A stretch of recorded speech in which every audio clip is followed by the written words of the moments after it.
घोर अंधकार रहता है, पर प्रातः काल में अंधकार नष्ट हो जाता है। ऐसे ही नाम का उच्चारण करते ही तुम्हारे जितने पाप अंधकार हो सब नष्ट हो जाएंगे। तुम चाहो कि एक क्षण भी प्रभु को ना भूलो। अब वर्तमान में ऐसी स्थिति बनाओ। जो प्रभु को नहीं भूलने की चाह करता है कि मुझे ऐसी स्थिति प्राप्त हो कि मैं कभी प्रभु को ना भूलूं, तो सच्ची मानो और कोई बात भगवान सुने ना सुने, ये बात जल्दी सुन लेते हैं। भजन की मांग करो तो बहुत जल्दी भगवान पूर्ण करते हो। भजन जिसका चलने लगा तो फिर लोकांतर के सारी रिद्धियां सिद्धियां सुख वैभव तो उसके चरणों में लौटते हैं।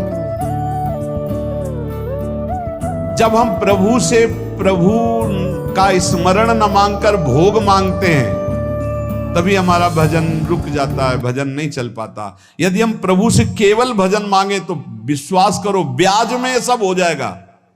मूल भजन तो आपका बचेगा ही, ब्याज में लोकांतर के भोग आपके चरणों में लुटते घूमेंगे। आप भजन करके तो देखो। अरे घिघियाने की जरूरत नहीं, किसी से मांगने की जरूरत नहीं, भजन करके देखो सब ठीक हो जाएगा, सब अपने आप बन जाएगा। हम बहुत बड़ी भूल कर देते हैं कि थोड़ा भजन करके प्रभु से कुछ सांसारिक वस्तुएं, स्थितियां, परिस्थितियां बदलने की मांग कर लेते हैं, जिससे भजन छूट जाता है। प्रभु की स्मृति इतनी महान है कि जिन्होंने बैर भाव से प्रभु का स्मरण किया उनको भगवान की प्राप्ति हो गई। जैसे कंस आदि भगवान से बैर ही तो रखते थे, लेकिन भगवान की स्मृति रहती थी। स्मृति ने उनको भगवत प्राप्ति करा दी।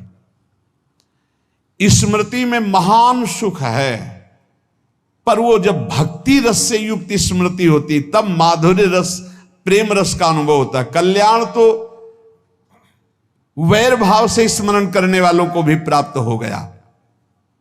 यदि आप भक्त हो और ये चाहते हो कि आपकी भागवती की स्थिति बहुत जोर की हो, तो हम आपसे प्रार्थना करते हैं कि रोज प्रभु से एक ही बात मांगिए, मुझे अखंड स्मृति दीजिए। अर्जुन जी को पूरी गीता जी सुनने के बाद यही मिला, नष्टो मोहा स्मृति लब्ध्वा। स्मृति, प्रभु आप हम पे ऐसी कृपा कर दो कि हमारे हृदय में किसी और व्यक्ति, वस्तु, स्थान की स्मृति न रह जाए, केवल आपकी स्मृति रह जाए। ये चाह भगवान बहुत जल्दी पूर्ण कर देते हैं यदि उपासक हृदय से ये बात मांगे।